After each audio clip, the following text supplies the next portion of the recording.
Boa noite para você que mora nesse país em que o presidente que ocupa o Palácio do Planalto aciona a primeira-dama Michele e a Damares para rituais religiosos e para a disseminação do medo religioso, do pânico, do terror religioso.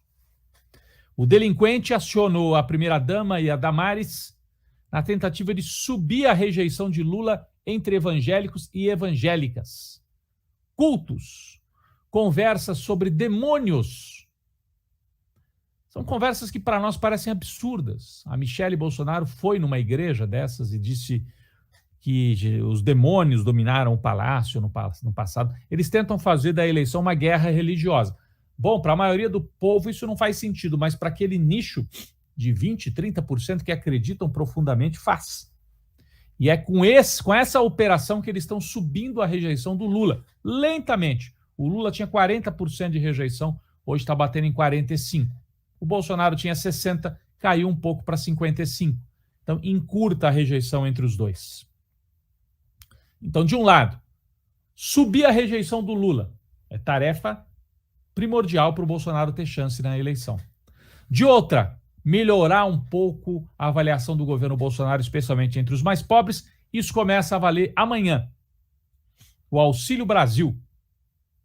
O Auxílio Brasil de R$600, além dos auxílios para taxistas, para caminhoneiros. Em boa parte, públicos que já apoiavam o Bolsonaro, mas ele fideliza, ele aumenta a fidelização. Com isso, ele tenta estreitar a diferença para garantir um segundo turno e aí uma guerra total no segundo turno. Desde a semana passada, nos bastidores da campanha do PT, já se fala, não se fala oficialmente, mas já se fala nos bastidores. Cautela, as pesquisas vão mostrar uma subidinha do Bolsonaro.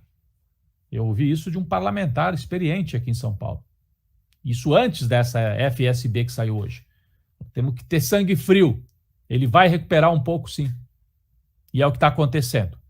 Talvez até em função disso, o PT hoje anunciou um dia de mobilizações para 16 de agosto, semana que vem.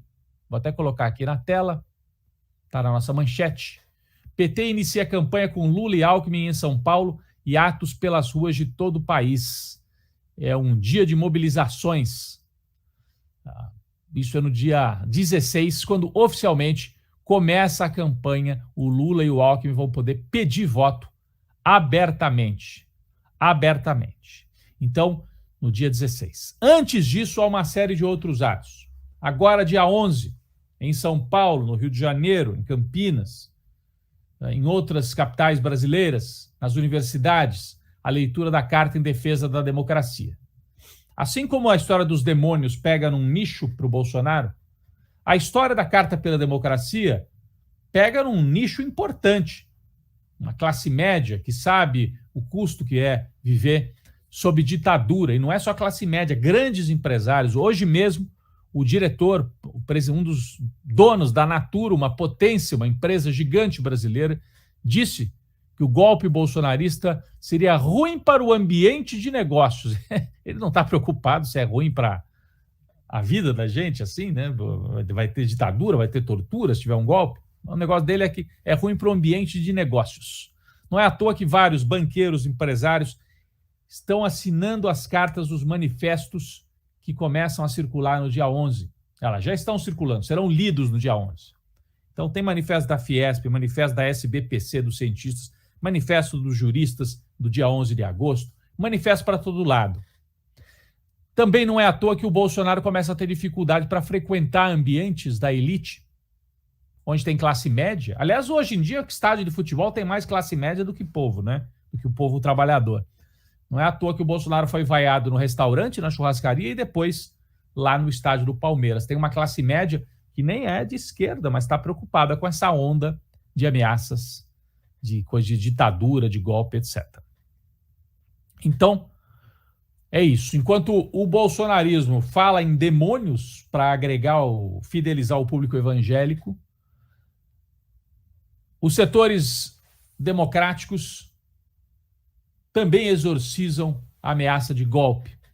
E o TSE, Tribunal Superior Eleitoral, exorciza os demônios fardados. Hoje, o coronel que participava lá daquela comissão de acompanhamento das eleições e que comprovadamente, apesar de participar da comissão, espalhava fake news por aí, esse coronel foi expurgado, foi exorcizado, já que os bolsonaristas estão nessa onda dos demônios.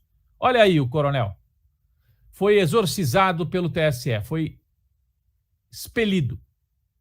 O TSE disse o seguinte: a posição não deve ser ocupada por aqueles que negam o sistema eleitoral brasileiro e circulam desinformação a seu respeito.